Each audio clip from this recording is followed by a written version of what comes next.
Welcome to the Super Sentai Brothers. This is episode 33 of License to Carranger, the internet's best and only podcast dedicated to Gekisou Sentai Carranger. Each week, we watch an episode of the show, and we share our thoughts with you, the listeners. My name is Matt J. With me, as always, is my co-host and brother, Dave. Dave, how you doing, bud? Welcome back. Yeah, thank you very much. Thank you very much. It's been a crazy... I was show week last week, and so my whole weekend, gets eaten up when it's show week, because we run... Sure. Dave, you're burning 5 stars material right now. Oh, yeah, sorry. 5 stars. Here's a brief preview. Star number 1 is Catch Up with Dave. Yeah. It's cold. It's been snowing. That's a new weird thing that's been happening since you were on last. I mean, it's not weird. It's November. I was going to say, it's not weird. It's been happening since time immemorial, but sure. Anyway, you know what else feels like it's been happening since time immemorial, Dave? Us watching Gekisou Sentai Carranger. Yeah, it has been a minute. And boy, have I loved every moment of it. And the moment of it that we're going to love today is episode 33, called Awaken, Gekisou Dappu, which actually means we're going to love it slightly less. But of course, before we get into that, Dave, as always, shining in the heavens, there are 5 stars. What is our first star of the week? So our first star of the week is I'm back, and I'm delighted to be back, and... Mom, this is an update on my life. No, it was, so last week, of course, I wasn't in, it was show week, and show week is always bananas because we run tech rehearsals, like 4-hour tech rehearsals after school, running up to the show, and then we run the show, obviously, and we do 4 shows. We do Thursday, Friday, Saturday, and then we even do a Sunday matinee. So by the end of it, if this is your first year to the show, I am a high school teacher and I teach English, but I also teach drama. And so when we have musicals, I do the acting coaching for those musicals. I'm one of the 3 sort of we have a choreographer and a voice guy who is the sort of head guy, and then I handle anything that isn't dancing and singing. So by the end of the show, it's like 12 straight days at school. Which is a lot of time to be at school. Man, boy howdy, is it a lot of time to be at school. So we didn't get an episode last week. Thanks guys for chipping in and getting that out to the fans. Other than that, what else have I been up to? I turned 37. Yeah, happy birthday. Thank you. It's weird because since you have been working at this school, your birthday weekend is almost always the show weekend. Yes. And so your birthday comes around, I'm like, oh man, it's my brother's birthday this weekend. We should totally do something. And then I remember, nope, he is going to be at a high school all weekend. Yeah, it is. The timing of it is always kind of a weird bummer. Yeah, so I turned 37. I caught a look at myself in the mirror the other day, and I have got a lot of gray hair. Yeah, it's weird how that sneaks up on you. Yeah, it does. You sort of notice it in waves. You're like, oh, I've got some gray hair. And then you don't notice it again until there's enough more than there was the last time. Yeah, there's a plateau point, and then you were like, oh, wow. Thankfully, we were well prepared for this. You and I. Our dad went gray super duper early. So the fact that I actually am only as gray as I am at the age of 37 is... I'm completely fine with it. I was about to be like, oh, I'm lucky. I do not care. I'm very much in favor of gray hair. Again, probably because our dad went gray super early. So I associate gray hair not with being old, but with being a proper dad. Right. Yeah, so I turned 37. I had a nice birthday. Beth made a duck. Ooh, I know you love a duck. I do. I love duck. And the kids liked it, which was great. And they were like, could we have duck again on Friday? And Beth managed to find a cheap duck at Aldi. So now I've got bougie kids that think, just be like, Mommy, can we have duck for dinner on Friday? Now they just think you have duck whenever you sort of feel like it. I did not know that Aldi carried duck. Yeah, they only carry it seasonally. They carry it in that winter makes sense. For Thanksgivings and Christmases, I guess. let's see what else. So I woke up on Monday and I brought the kids downstairs to make coffee. I have twins. They're almost 3. And they said, Abba, like today a birthday day? And I said, yeah, it is a birthday day, guys. They say, you birthday? And I said, it is. It's my birthday today. And then unbidden, together, they broke into like a 3-year-old rendition of an almost 3-year-old rendition of Happy Birthday. And that so is amazing. And so I died, and I'm dead now, and I'm a ghost doing this podcast. Now, before you think they're too sweet, the next day, we were at breakfast, and they were like, I'm glad Abba's birthday over. And I was like, why are you glad that my birthday is over? And they're like, because now it means my birthday come in. Because their birthday's at the end of the month. So we're like, thank goodness we've gotten through your dumb birthday. We're done with that stuff. Now it's our birthday coming up. The good one. So anyways, that's my... I mean, to be fair, that's a double birthday, so... It is. Yeah. We're having a books-themed party. We're going to get in Go Dog Go. We're going to get in Green Eggs and Ham. All the classics. All the classics. Yeah, it's going to be great. So that's what I've been up to, Matt. What is our second star of the week? Dave, our second star of the week is something that I was thinking about a few weeks ago because we are in early November now, which means that we've just finished up October and just finished up Halloween. Now, yep. I like Halloween fine. I am not like a huge Halloween guy. But you know, I like an excuse for things to be decorated. And so it's a nice time of year for that. But the one thing that I don't super get into during the Halloween time of year is horror movies. I don't like horror movies. I like monster movies. Yep. I like a Dracula movie. I like a horror movie that's like so over the top that it's sort of like slapstick. Yeah, that's fine. The shotgun. Like if I could solve the problem with like a shotgun or a stake or the right kind of sword or whatever, then I'm fine. Right. Like I will watch Van Helsing every day. I never want to watch like Dawn of the Dead. That's sort of where I am, right? Yeah, precisely. Oh, actually, Dawn of the Dead, No, Dawn of the Dead, no. The other of the Deads, I'm like more fine with. Do you like that? Do you remember that one Japanese zombie movie called Versus from like the early 2000s? Oh man, vaguely? There's like a prison truck that like breaks down or crashes in like a mountain or a valley somewhere in Japan. Anyway, it's this weird zombie movie. That's not what I want to talk about, actually.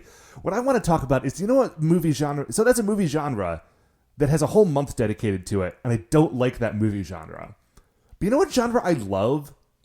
Is Westerns. And I feel like there should be a Westerns month, because there's a Halloween... There's like a horror movie month, and there's a Christmas movie month, but there's all sorts of other great movie genres. And I just need to say like January is Westerns month and make a plan and have that be an annual tradition, because I love Westerns and I always forget that I love Westerns because there's never like a moment where you're supposed to where you're sit like, down and this watch is a an Western. appropriate time to watch a Western.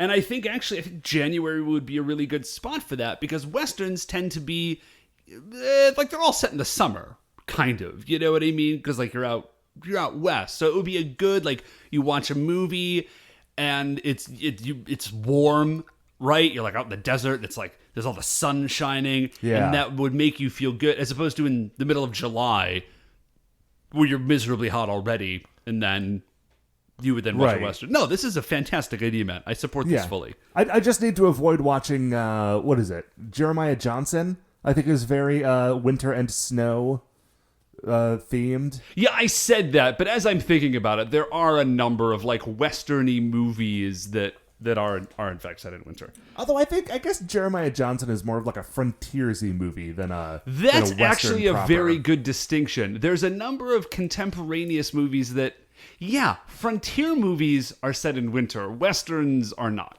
Are mostly in the summer, yeah. Anyway, looking forward to it. Dave, what is our third star of the week? So, Matt, Fallout 76 did a real dumb bad thing, and I am delighted to talk about it. No, this is the internet's #1 Fallout 76 fan podcast. Yeah, no, listen, I have played a number of hours of Fallout 76, not as many as a lot of other people, but like more than average, I would say, on like a worldwide scale. So I like Fallout 76, but it does sort of feel like Todd is just trying out, like he's had a number of ideas in his back pocket that he's like fairly certain are very bad ideas. It's like, you know what? Everybody craps on Fallout 76 anyways. Let's just give it a shot. What's the worst that could happen? Right. It's already Fallout 76. So here's the weird dumb thing that they did. Well, first of all, they pushed back the release of like human NPCs, which everybody was excited about. Not the pushing back the NPCs. Here's the very bad thing that they did. They decided to create Fallout 76 Premium. Okay, is this like a game of the? I mean, it wouldn't be a game of the year edition. No. Nobody had it as their game of the year. I was going to say that would have to mean it was the game of the year someplace. So now, first of all, is this like a DLC sort of thing? Sort of. First of all, I do want to remind people that you already need Xbox Live to even play this game. Like, right. You cannot play this game offline. It is not possible. So you are already paying a minimum of like $5 a month for the privilege of playing this game after having purchased it. Right. Now what they have decided to do is for the price of $13 a month, Matt. Oh, okay. They have created Fallout Premium, which is you get like infinite storage space on the server. Okay. If you don't play the game, that is actually very appealing. Yeah, that's hugely appealing. And you can create like private servers for like just you and your friends. Okay. Which, at first... that sounds like a good idea until you consider the fact that none of the rest of my friends play this game anymore. Yeah, none of the rest of my friends play this game. And also, $13 a month is insane. Madness. And I'm sure that all of your friends would have to have that same Prime membership to be able to participate in that private server. They would not, actually. That is like the one like saving grace. So like theoretically, if you had like a dedicated group, like they could chip in and they could all play on the server, but like you're still the only one with like infinite storage space. It's, again, this is a very bad idea. Super bad. Yeah. That like one of the things that I really like about Fallout 76 is that once you buy the game, like there are things in the shop that you can buy to like give yourself, make yourself look fancier. But generally speaking, once you've like spent the like real life currency on the game, there's very little occasion to spend more real life currency on the game unless you really feel like it. Yeah. So here is, at first I was like, well, I guess they've solved that problem. Right. I was like, well, that seems kind of dumb, but like, I don't know, like you get to play on a private server, like you don't have to play with like randos like that. Okay, that seems cool. Here's the thing about that, though, that I did not think about, but I did, like, somebody mentioned to me. A big part of the game is that, like, you're trying to get, like, the best loots, right? So, like, you go and, like, you kill the powerful enemies and you get the best loots, right? Well, generally speaking, everybody can go do that because, like, you're just on a rando server with everyone. Except if you have a private server, you can just go farm that mofo as many times as you want until you get incredibly powerful weapons, which you can then bring back to the regular servers. Dave, I gotta say, it doesn't seem like they're doing a great job in managing this property. It is why we're talking about it, because it is comically bad. Anyways, that's the latest in a big old string of dumb stuff. That Fallout 76 what a has done. train wreck. Probably going to play it after we're finished recording tonight. Yeah, no, I do wish I had time to play it. It was a really fun game. Matt, what is our 4th star of the week? Dave, 4th star of the week is that I've been going through this is going to be sort of a multi-stage thing, and eventually we're going to talk about eggs, but I am going through one of those periods where I'm just really sick of like basically all versions of the internet and social media. Yeah, okay. Like, I go sort of back and forth on this, like, oh no, it's fun to talk to people. And they're like, oh no, I never want anyone to talk to me. I like being social, and I like media. I don't like social media. Yes, yeah, precisely.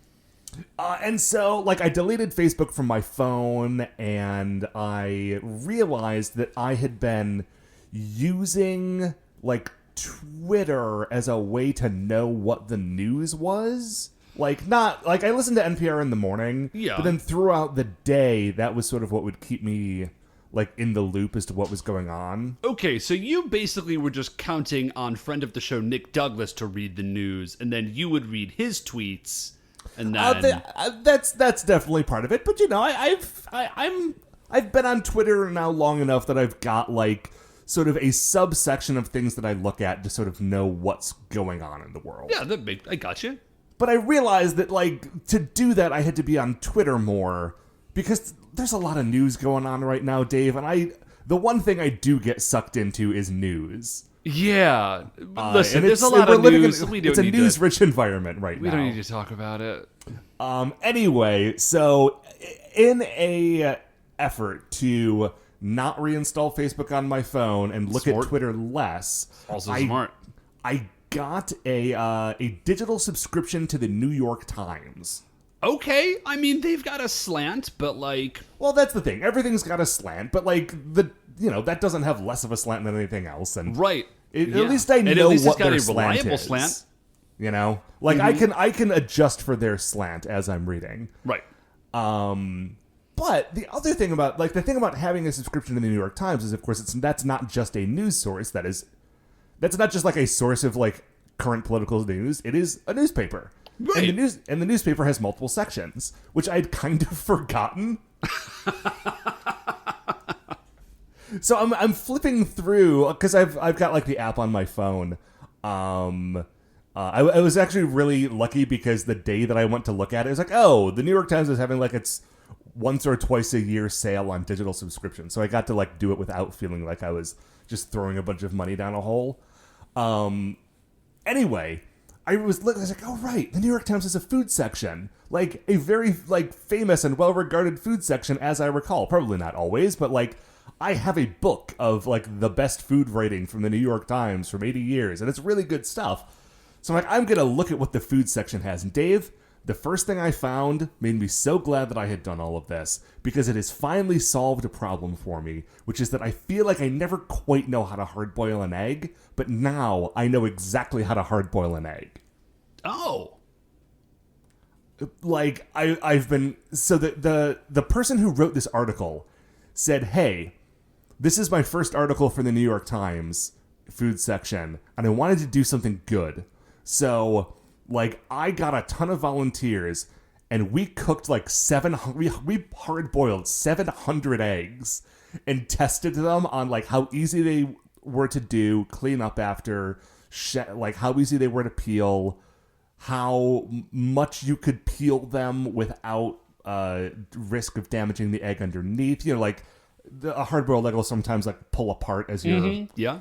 Like what method, like flavor... ease, convenience, consistency, like what is the best one to do? And apparently, Dave, the best one to do is you steam it. Huh.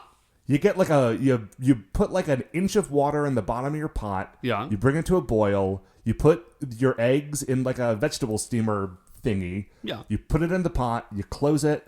And if you want to have sort of like a perfect hard-boiled egg where like the yolk is solid, but like you can see parts where it wasn't solid recently. You just let it steam for 8.5 minutes, and then you pull it out, and then it's done. Does the And water that's it. have to boil? Like, you get the water boiling first? You keep the water boiling the whole time. Wait, right. But are you bringing it up to a boil and then you're starting 8.5 minutes? Yes. Yeah. You bring the water to the boil, and then you put the steam tray with the eggs in it. Okay. And then you cover it, and then it's 8.5 minutes. And I've done it now twice, and it's perfect. Okay, well, I'll give it a shot. I have a different method that also works very well, but I'm intrigued. Well, the nice thing about this method is that since you're using less water, it takes a lot less time to bring it to boil. So you can start cooking the egg sooner.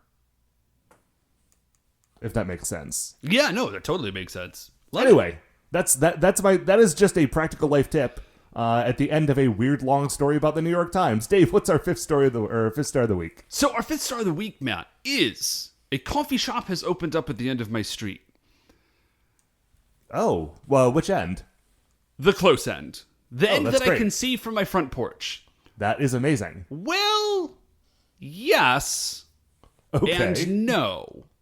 The rad part about that is that, of course, there is now a coffee shop at the end of my street. And there are coffee shops down the street, but not at the end of my street. I was going to say, you live near a street with a number of coffee shops on it already. Yes. Yeah. That is, well, there's one coffee shop and then like a bakery and stuff. But yes.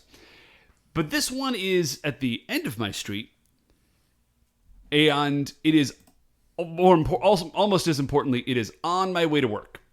Ooh. Yeah. Now here's the final nail in the coffin for you, Dave. Is it good? Yeah, it's Rising Star.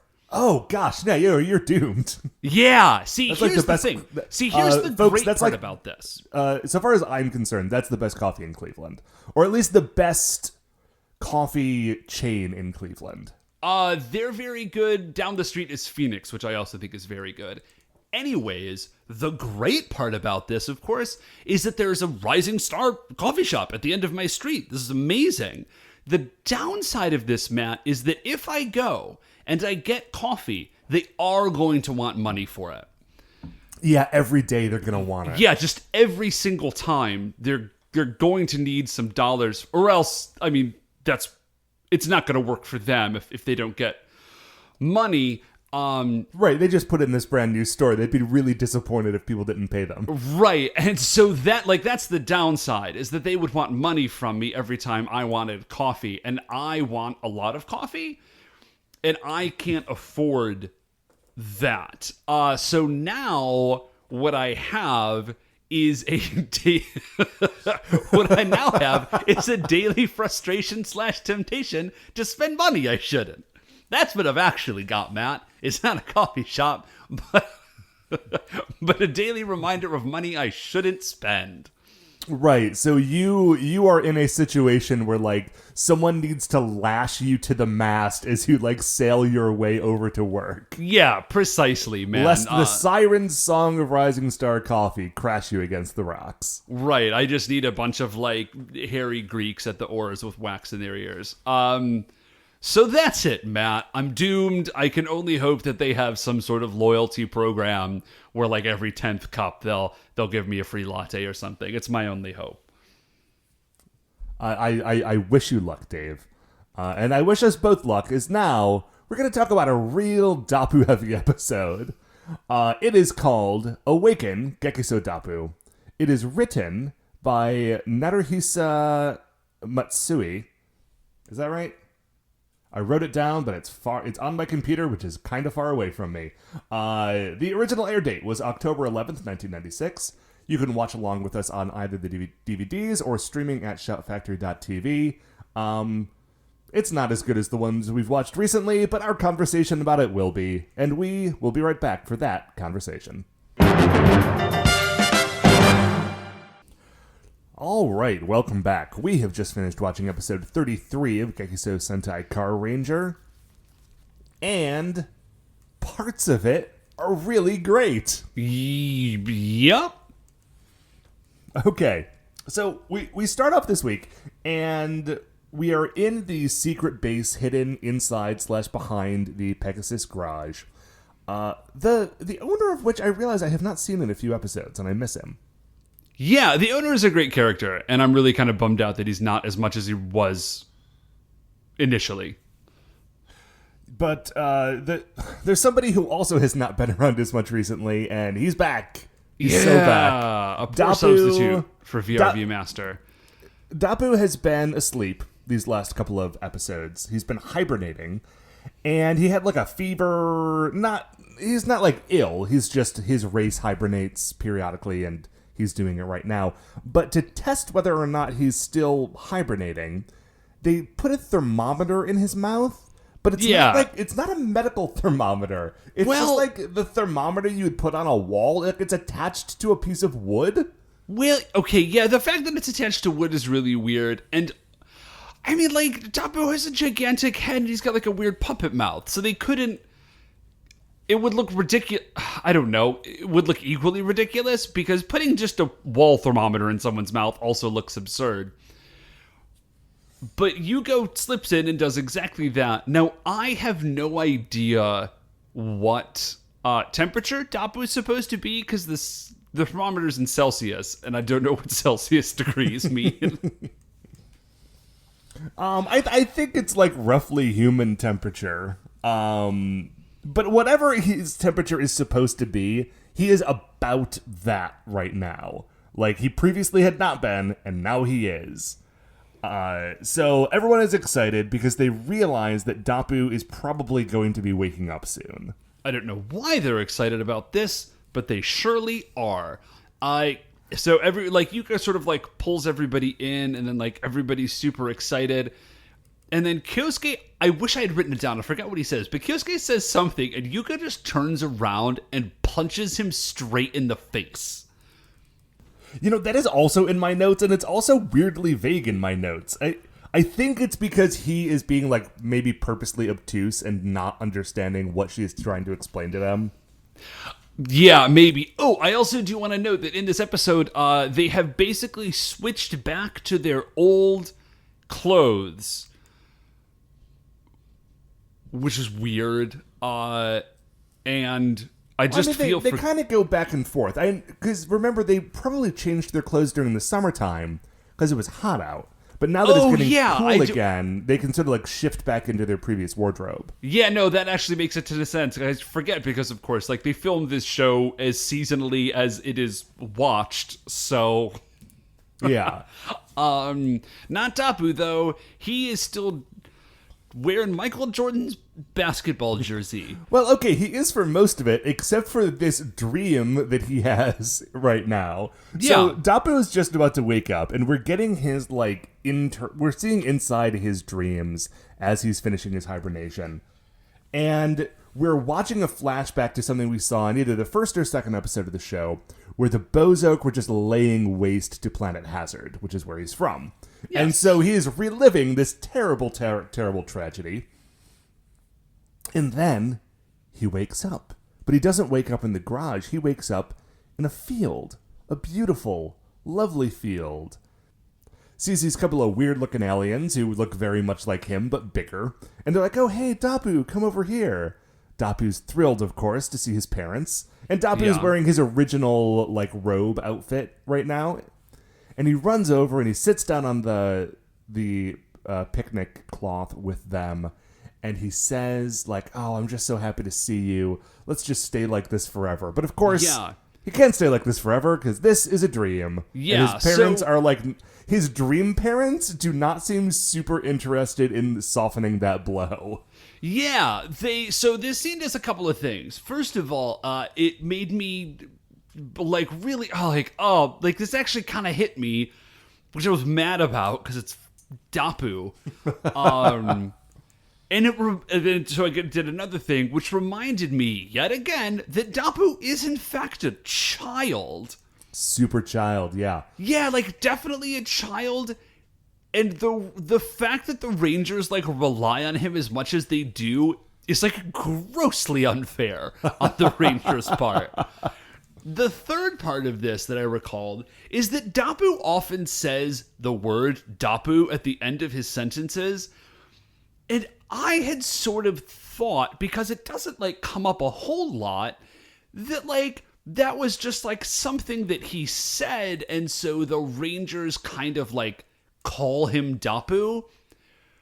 But that's definitely not the case. Like, his mom does refer to him as Dappu. Dappu is definitely his given name. So he just, like, says stuff, and then at the end of a sentence just sort of says his own name as, like, a period. So, I had a sort of Dave. I had sort of a different thought on this, which is that I always assumed that his name was Dappu, because that was his given name, but that people from his planet just did that. But the thing is that here we are talking to his mother and father. They probably have names that aren't like mommy and daddy, but they never say any like weird alien sounding name at the end of their sentences. So, like, is it just Dappu? Is it something you grow out of? Is it like having a lisp from the planet Hazard? Man, dude, I don't even... Like, there are so many just wildly unexplained questions about Dappu. Here's another unexplained question. You were saying that it's unfair that the Rangers rely on him as much as they do, being that he's a child. Has he ever like told them that he is a child? Because he's an alien. That's a very good point. And they have no reason to assume that he's not a full-grown alien. Right? Wow. Man. Yeah. No, I guess they haven't. Maybe just like everyone on his planet died, and he's like, okay, well, I'm the oldest person alive from Planet Hazard, so I'm definitely an adult now. And just that's how he carries himself, so that's how the Rangers talk to him, but he's actually 12. Oh my gosh. Dude, I can't handle this, dude. Anyways, yeah, so the Dap parents sort of like ghost dream, like teleport fade away as he's like running towards them, right? Like he runs over and they sort of fade away, and then they're someplace else and he tries to run again and they're gone. And then we get this this reverse zooming shot where the camera is just like rushing backwards through the grass away from Dappu. And he's like, I want to stay. And I felt real bad about that. It was a sad moment because even though I do sort of loathe Dappu, he's a 12-year-old and he's like a 12-year-old orphan. It's super sad. Right. But he wakes up. He's awake now. For real awake, which you know because he's wearing his Michael Jordan jersey. Yeah. So we go from there to Planet Barbarian, and President Dynamo is having his lackey sort of raise up like it looks like a portrait. It's like a big sign thing. It's like covered in a cloth. We don't know what it says. Yeah. Remember when I said earlier that there are parts of this episode that rule? Here it is. Here we go. Yeah. So President Dynamo delivers the greatest pep speech I've ever heard. He's like, listen, when Instructor Richie Hiker became Instructor Richie Hiker, he screwed up. Because what he did is he had all these smart plans, and the Rangers responded to his smart plans by becoming stronger. So our problem, clearly, is that we were trying to be smart. Guys, that's not where our strengths lie. Yeah, so then he pulls the cloth off of the sign. Like, here's what we're good at. From now on, we are the health bozoke. And everyone cheers. And he's like, listen, we've got two strong bits here. I wrote this down. Hold on. He says, our strength is our health and our stupidity. It was a mistake to believe that we could beat them with our brains. So, like, we gotta go back to basics. We're just, like, healthy, dumb, strong idiots that are just gonna throw our big, stupid bodies at a problem until we win. And that's how we're gonna do this. And everyone is we're gonna so on double board. down. It's incredible. So, Inventor Grotch is like, I have made a drink to help. It's just called the Super Idiot Drink. I looked at it. It apparently also could be, like, the Violent Idiot Drink. Like, I mean, it could also be tequila, right? Like just saying I have a drink that will like make you like make you dumb and angry. Make you like dumb and strong. Like, dude, I've had that drink. They're like, all right, man, who's who's the dumbest dude here? And they like look around and they find this dude, it's Yusu or Usu. I'm not sure. So he's like a tiger dude in like track pants. I don't know. He looks like Big Angry Garfield. Like, it's a weird look. It's very strange. Like Big Angry, like kind of weightlifter Garfield. You know those weightlifters who are like definitely like weightlifters, not bodybuilders, right? Like they're just there for power. Like that's sort of Yusu's build. Yeah. And they're like, well, he's the dumbest idiot here. Like, let's roll. And so he drinks the super idiot drink, and he just gets mad hype. Right. There is a bit in here where Zanet says like, so the two things that we're good at, the two things that you Bozok are good at are being healthy and being idiots. You could have just as easily called yourselves the idiot Bozok. And President Gaidamo says like, yeah, listen, you make a really fair point, and I did think of that. You're not wrong. You're not wrong, but like, come on, like let's do the good one. So Yusu, like. Yeah, like I say, he just gets like mad hype. He starts like jumping up and down. He like starts running around, and he's just like, "This stuff rules!" And they ask him a few questions to make sure it's he's got Loco. It's a Four Loco, is what Adventure Crush basically is. And they're like, "Hey, Yusu, real quick, just to make sure that you're good and dumb before we send you down. Like, what's 2 + 2?" And like they just ask him very simple questions, like 2 + 2 = 6. A cat says woof. Like, it's all stuff like that. It's like, okay, you know literally nothing. Go down to Earth and destroy it. Excellent. So we go from... Now I'm just thinking about Four Loko. What a terrible idea it was. Not to drink... I mean, drinking it was a terrible idea. But just, like, Four Loko in general is a terrible idea. And, by the way, if you are young and listening to this... and you're like, they still sell Four Loko. No, they don't. No. There is a thing that they still sell called Four Loko, but it is not the original Four Loko, which was just like way too much. It was just like a Monster Energy drink that was also booze. Yeah, anyways. So we go back down to Earth, and Kyosuke and the rest are planning a like surprise party to celebrate Dappu waking back up. And genuinely, like, they are being super sweet about it. They're like, okay, we're going to plan this picnic. We're going to surprise him. He's going to love it. Like, we're going to go to, like, this particular, like, meadow that we know he's particularly fond of. It's the meadow from his dream sequence. Yeah, it is the meadow from the dream sequence. I think the idea is that the meadow on Earth reminds him of the meadow in his dream sequence. Yeah, they mentioned that. But they just shot it all at the same place because, of course you do. You're shooting a new episode of this TV show every week. Now, Dappu has woken up, but he doesn't want to tell them that he's woken up yet because they're so, like, wrapped up in their plans to, like, surprise him, and he doesn't want to ruin it for them. Yeah. So he sort of, like, sneaks... He's not, like, trying to sneak up on them. He's just sort of, like, coming around a corner, and he hears them talking about it, and he's like, oh, I'm so touched. So he doesn't want to...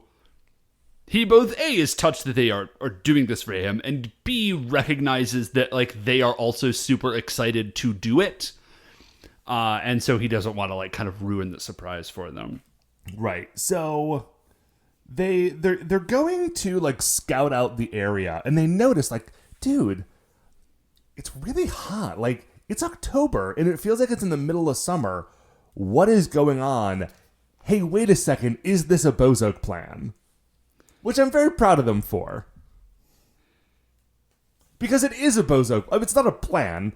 It's just a thing that the Bozok are doing. I don't think that Yusu is capable of like a capital P plan at this moment. Right, no. It is his fault. He's just right. He is part of this. Sorry, Matt. I sort of spaced out there for a second because I was reading the Wikipedia article about Four Loko. And it's... I won't go into any details. Suffice to say, like, the history of Four Loko is every bit as, like, perfectly bad and stereotypical as you think it is if you've ever stopped to think about, like, how did Four Loko get invented. Like, just real quickly, you spitball for me how you think Four Loko got created, and I'll tell you that you're right. I think that people were at a party and they wanted to keep drinking, so they put vodka in a Monster Energy drink and thought, we can sell this to people. Yeah, that is effectively correct. These are frat bros, and they would buy Thai energy drinks from nearby Asian supermarkets and then sell them in a markup because they're the worst. And then they just turned that into Four Loko. They just put booze in it, and then they were like, we could sell this. Yes, you nailed it. So anyways, Matt, there was one thing. So the Rangers are up at the... Wait, I'm sorry. Did you already say the part where they get out of the van and then it's... Yeah, it's too hot. Sorry, I was captivated by the history of Four Loko. Yeah. They're way too hot. They know it's the Bozoke. Right. There was one thing is that Dappu was watching them up on... Everything that they're about to do for the next, 5 minutes, Dappu was watching them do on the surveillance cameras that he has. It might be surveillance cameras. He genuinely might be watching the news. We'll get to that in a second. Oh, yeah. Okay, that's actually a very good point. Just so you know, if you play Go Sentai Heroes, surveillance cameras are a base option you can choose. You can just decide. Yeah. So anyways, then... So, Yu Yushu rolls up, and he's like, okay, it is time to power up my bike with idiot juice. He just opens up the gas tank on his bike. I'm so into this idea. And dumps the stupid potion into the thing. And it makes his bike so strong and dumb and angry that it just starts kicking out fire out of the tailpipe. So he's just driving in circles around this mountain and everything catches on fire. And it's this horrible blaze. This is the plan. So they summon the RV fighter. Or they summon the VRV... They call Vic cars. Trailer. They call in Vic Trailer. Their new friend, Victor Trailer. Yeah. And Dappu has been asleep for a couple of episodes. So every time they pull out one of their new toys, Dappu's like, oh my gosh, what's that? I love that. This is incredible. When did they get this? So they turn them into their humanoid form, so they're the VRV fighters, and there's a giant fire. And so... VRV Firefighter, which is red, is like a giant fireman. He's got like a building-sized fire extinguisher, and he's putting out the fire. That makes a lot of sense. Yellow and green just kind of get two gigantic boulders and hurl those boulders they smash the boulders together, which pulverizes the boulders, and a bunch of dust falls on the ground. And this apparently is how you fight fires. Well, maybe it's like a sand. I know, like, you can throw sand on a fire. But grains of sand are very small. They've just cracked two boulders into each other. So now they're just so hard, though, Matt. So now they're just raining gravel down, which can't be great. And then blue and pink make the much wiser, I think, decision, which is to just get on huge megaphones and be like, everybody needs to leave now. There's a wildfire coming your way. Well, because the blue and pink cars are like rescue vehicles. It's a police car and a ambulance. So they are the ones who are doing like crowd control. That does make sense. And then the yellow and green ones are like the big earth movers. It's like the backhoe and the dump truck. Yeah. So, the bike dies. Yu Yusu's bike dies. And he's like, because he put something that wasn't gas in the tank. Yeah, he's like, oh, I'm so angry. So, he's like, that's it. Nothing to do but to get him even super more hyped. So, he just drinks 2 idiot juice, super idiot drinks. Literally turns into a fireball. Yeah, just like starts running around in a circle and creates a fire tornado where he is standing. It's so great. This is why education is so important, because if you get dumb enough, you're gonna start fires. I mean, not like this, but yeah, probably. Okay, so the entire mountain is on fire. They're like, at one point, the Rangers say, like, this whole mountain is going to burn down. we need to save it. Dappu loves this place. Yeah, which is a weird set of priorities. And also, like, he's about to wake up. If he wakes up and sees us lose, like, he's going to be so, like, bummed out / disappointed in us. We need to we, a team of 5 grown adults, need to impress our 12-year-old mentor. So they're really trying, right? They're just like running through these explosions. They can't get close to Yusu. He's too hot. He's too explodey. This is not working. Dappu, of course, is really concerned. And he's watching on the monitors. No, Matt. This has to be his like weird surveillance monitors because he is surprised when he is interrupted by the news. But okay, here's my question. How would the news interrupt his closed-circuit surveillance monitors? My assumption is that he was watching the news and they changed away from the fight to cover the weather. Oh, that could also work. So the weather lady is in a bathing suit, and she's like, well, the heat wave will continue until the Carrangers are victorious. It's just going to be real hot. If you could turn into a worm and crawl beneath the cool earth, you might get some relief that way. Which, first of all, is an insane thing to say. It's a wild thing to say to a person on TV. And second of all, like, how is that your go-to?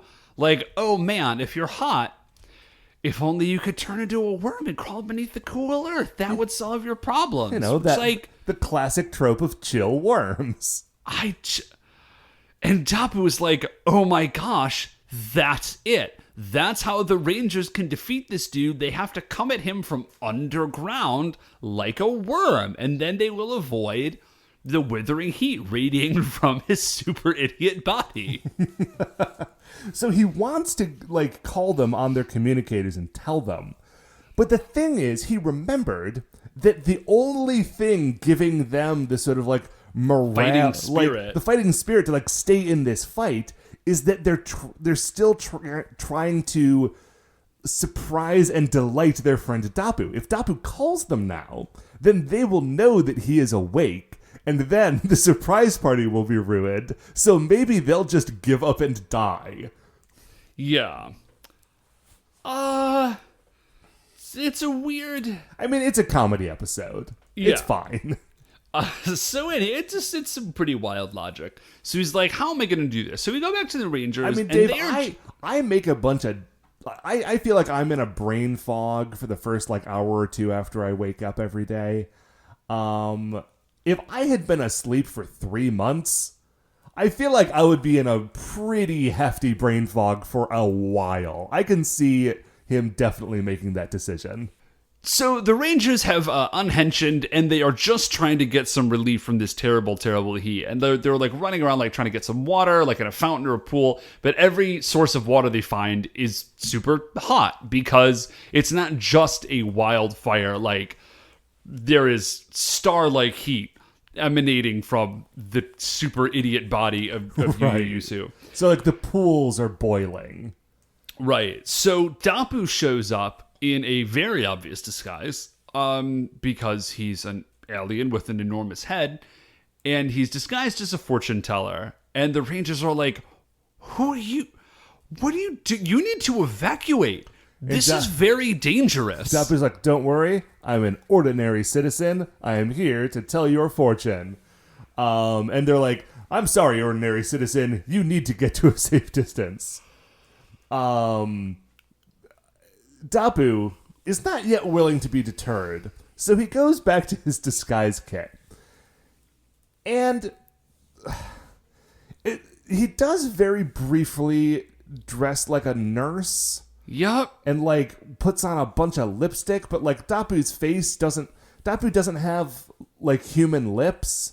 Yeah, not as such. It's such an upsetting visual that Dappu sees himself in a reflection and is like, oh no, I can't. Like, this is too much even for me. Even Dappu cannot countenance this.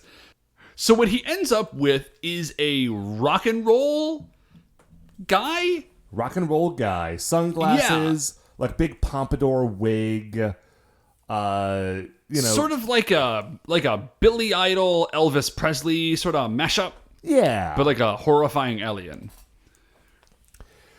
So which, frankly, honestly, I'm not gonna lie, I think it's his best look yet. Like, if he went through the rest of the show with this look, I would be pretty content. Yeah, actually, not too bad. I mean, you put a wig and sunglasses on him, it covers up parts of his head. Yeah, so he sings a song just about it being hot, and then he... Well, the chorus of the song is clear. The chorus of the song is that he envies the worm, and the Carrangers hear that line and they say, "Oh my gosh, of course, he envies the worm. We must attack this guy from underground." And then Dappu's like, "Oh man, thank goodness you finally got it," and then just like leaves. Yeah, and well, no, the Carrangers leave, and Dappu sits down, and Dappu's like, "Cool, that worked, and my disguise totally worked." And then we cut to the Carrangers who are running over to the fight, and they're all like, "So that was Dappu. I don't know why he was wearing a disguise, but let's go fight this dude." And then they do. So, it does look like they just hit him with their car. Yeah, see, that's the thing. They threw a bunch of dirt on the car, and I think that was supposed to indicate that it had somehow burrowed up from underground. But it's definitely just like an open-top SUV, so I don't know how it would have done that. Yeah. And then the other car just flies in from the sky. Just flies over and shoots him. Which you could have done. Worms don't fly. You could have done that to begin with. Yeah, none of this makes a lot of sense. But whatever they've done, like, they hit him with their car once or twice, and now he's not emanating the heat anymore. Yeah. So then he's like, well, I have no choice but to be a giant. And then he becomes a giant. And then it's like super cool. He like breathes fire at them and some stuff. Yeah, it's yeah. And then they kill him. Right, then they kill this fool. Like the fun part of this episode was leading up to that. There's not really much else to say about it. But we go back to the party. And it's weird that I'm going to be talking more about the party for this alien I hate than a giant robot combination dude fighting a man who's so stupid that he sets the world on fire. It's weird that that's the thing that's more exciting, but here we are. You know, Matt, speaking of you reading a lot of the news, I'm just real tired of talking about big dumb idiots who might set the world on fire because they're so stupid. Well, Dave, that's a good point. Let's talk about this alien party. So they show up at the alien party and they know that Dappu is awake, and Dappu doesn't know that they know. So like he's not asleep he's pretending to be asleep in the back of the van, and they're like, "Go wake up, Dappu," nudge, and then Kyosuke goes and sort of like nudges him awake, and he's sort of like, oh my goodness, what a great hibernation! Oh my friends. Where could we possibly be? And then he opts out, and they're like, "Dappu, we threw you a party." And he's really excited, like genuinely excited. It's very nice that they've done all this. Yeah. And he's about to sit down at a big table full of food, and they're like, "Wait, Dappu, we thought you might be, like, I'm not tired, but like decrepit maybe, like you've experienced some muscle atrophy while you've been hibernating. So we invented a new exercise routine." Now, Dave, I did not write any of this stuff about this exercise routine down, except that it's just like this weird choreographed exercise dance routine, which I know that they have made for, like, outside the context of an episode of the show. I remember a couple of years ago, we saw some videos of things that they had made, like, to put on TV of the Carrangers dancing to exercise things that they had made up. I forgot that was the Carrangers. Not the Carrangers specifically, no, but like Rangers. Yeah, so I wonder if this is one of those. Wait, was that the Carrangers? I think you may have just created a memory for me, Matt. No. Now I feel like I can see the Carrangers doing it. I think it was the Rangers that we watched, but I think they've done it for multiple years. Well, the memory is terrifyingly unreliable, Matt. Anyways. Anyway, so they dance and they sing, and it is a fun, nice way to end a episode that has too much Dappu, but is ultimately pretty good. Yeah. So, Matt, that is the end of this episode, but it is not the end of our episode. That's true, Dave. We need to determine where Yu Yu Yuso ranks in the Creature Royale. And Dave, I think we should scroll up on this list a little bit from where we've been. Yeah, I think we definitely should. Okay, so, he is not...